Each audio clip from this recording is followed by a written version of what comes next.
Hello, you have found The Troy Show. This is the second episode of The Troy Show. As if you don't know already, we will be going through several different types of things in this show, such as food recipes, hot and spicy foods, and different types of, let's say, treatments that you'll be discovering, which you may consider to be controversial, but that is okay. If you don't know, do not try this at home. This is only something that I do for myself. Just kidding about that. This type of thing is ordained by the USDA, and it's a very common way of cooking a turkey, but not common enough. It is called cooking a turkey from frozen state.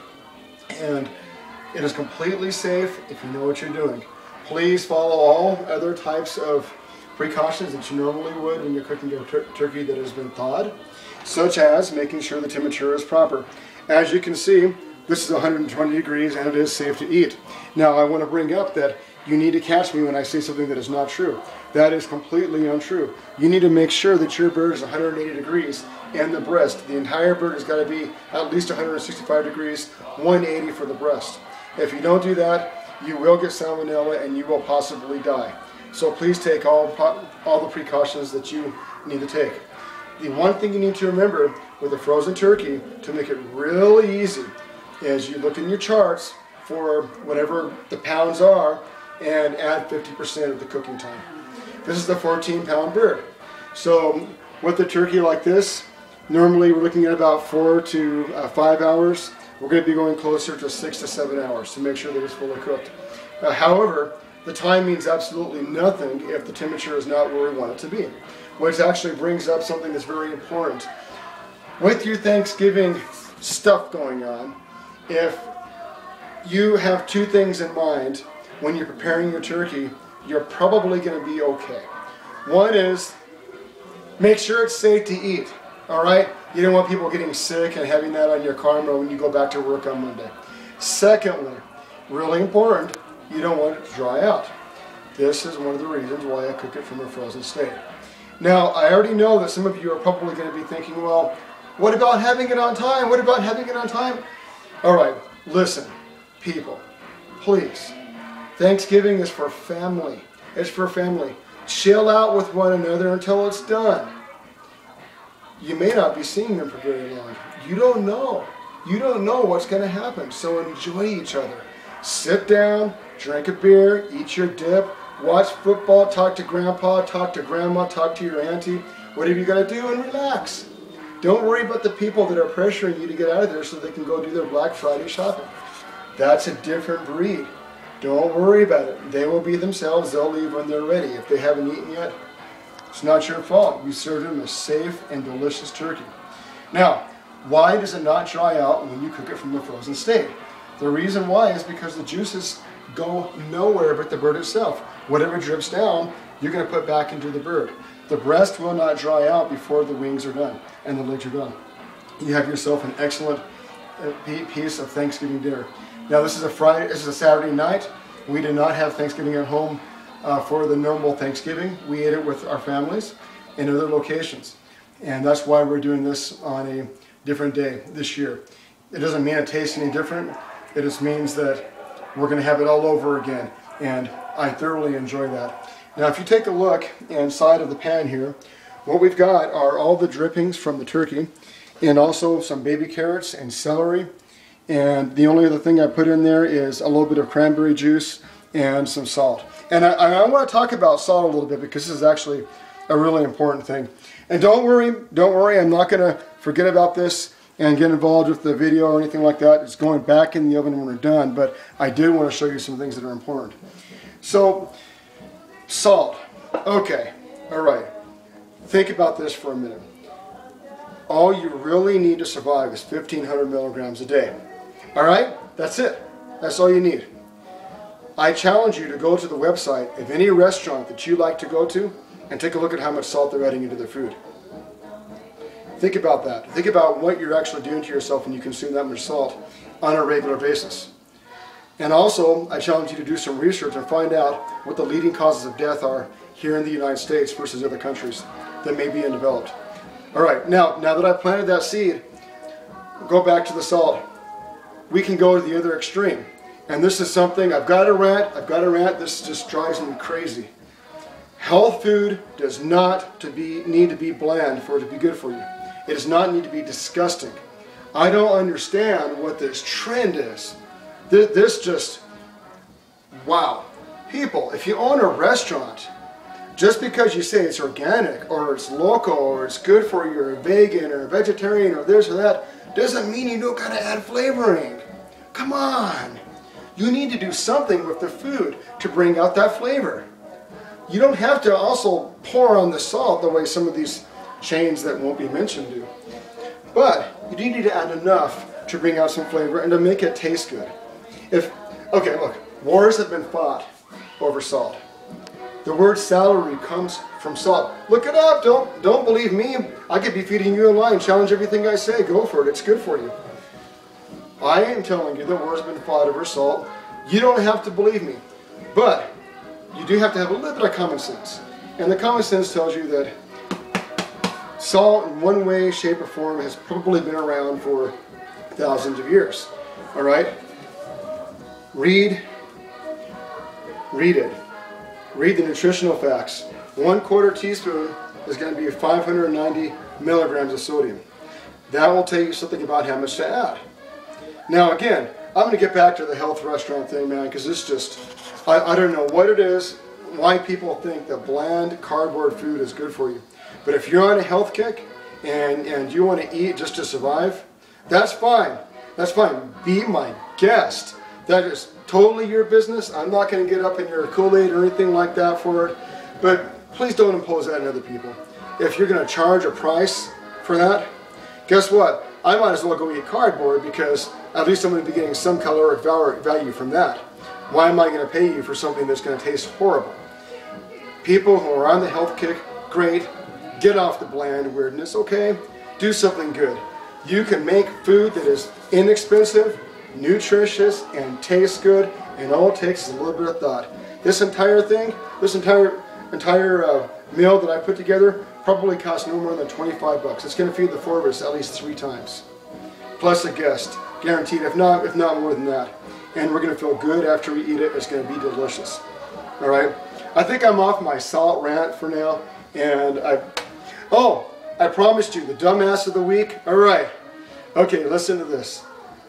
For the homeboy that's driving the red Dodge Neon going northbound on 528 that turned onto Northern on Thanksgiving night. All right, that's all I got to say. Now, but that reminds me of it, guys. Men, all you men out there, listen. I got to tell you something. It's okay. It's okay if you see women and you like what you see. That is human nature. I'm not gonna hate on you for that.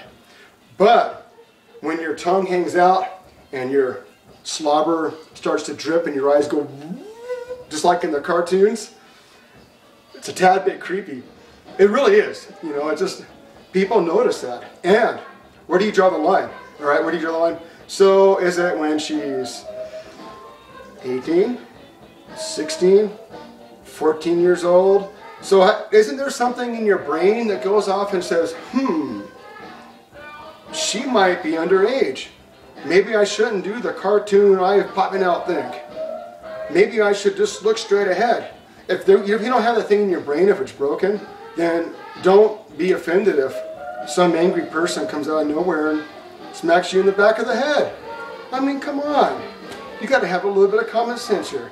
Again, I'm not hating on you guys that like women. That's cool. That's okay. But you got to think. You got to use your head. You can't just be letting your tongue hang out over everything that walks by, especially if they're underage. All right, homeboy in the Dodge Neon, relax, man. Next time, get out of the car and party. I'm not going to hurt you. Don't be afraid. It's okay. It's okay. All right, we're going over to the next subject here. Onion, shallot, garlic. Can you get a good shot of these? Okay, so we'll do it right here so everybody can see.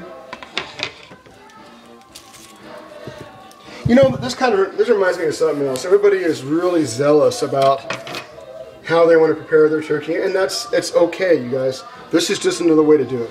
So right now we've got no stuffing in the middle, but we're going to put a combination of these three things in there. If you have not learned already, that's what you do with your garlic to break them up. Okay. Now we're going to put some garlic cloves in there. And the way that I like to roast garlic is in the skin. And we're going to do it inside of the turkey as well. So we could open these up from the skin. However, I think that it's going to be just fine without doing it.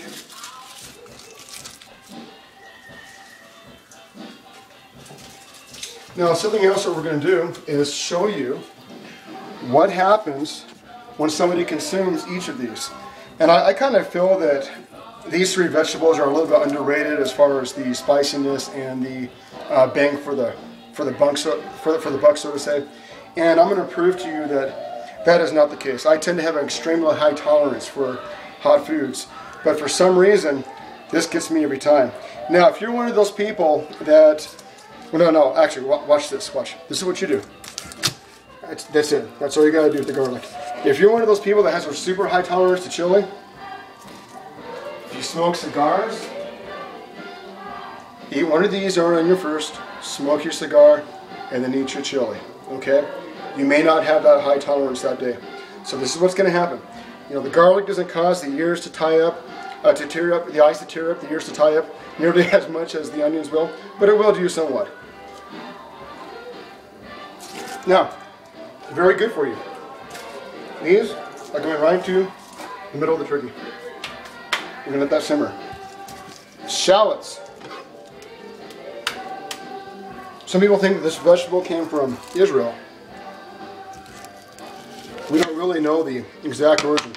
Shallots. Now take a look at my face. I'm going through some pain here. This is giving me some trouble. Going down to my esophagus and it's burning in my stomach. Now it's not quite so bad that I need to throw in the towel or anything like that, but it is extremely uncomfortable. Now these are cool. You know, I really enjoy the shallots. I'm going to eat a piece of one. I have an increased saliva in my mouth, and I'm still feeling somewhat of a vibration from the hotness of the garlic. Now it does tell me that it's extremely good garlic, but also it tells me that I might have a higher sensitivity to people, or to things that are in the allium family than other people do. This is going to go straight into the turkey, just like the garlic did. The skin will come right off later. We don't need to worry about that. And I'm going to consume a piece of this. And no, I'm not going to eat the skin.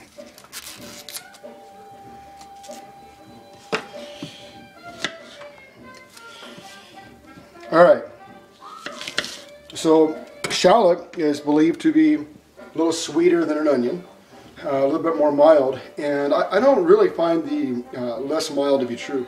I do, however, find this to be having a cross between garlic and onion flavor to it.